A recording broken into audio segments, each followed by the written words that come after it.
If this light does not blink, your battery may be too weak to communicate to the vehicle.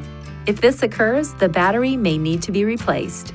Replacing the battery in your intelligent key can be simple if you follow this procedure. First, see the owner's manual for the recommended battery before replacing. Next, release the lock knob and remove the mechanical key from the intelligent key. Place a cloth over a small flathead screwdriver and insert the tip into this slit. Now twist the screwdriver to separate the intelligent key into two pieces.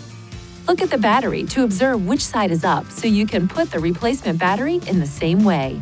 Ensure your hands are clean and free from oil and grease before touching anything inside the key fob.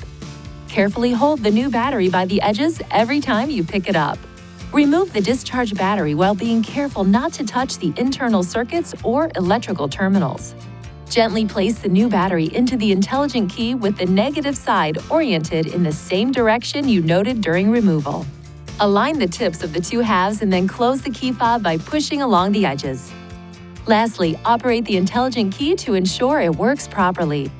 If you need assistance with replacement, it is recommended you visit a Nissan dealer. Please see your owner's manual for important safety information, system limitations, and additional operating and feature information.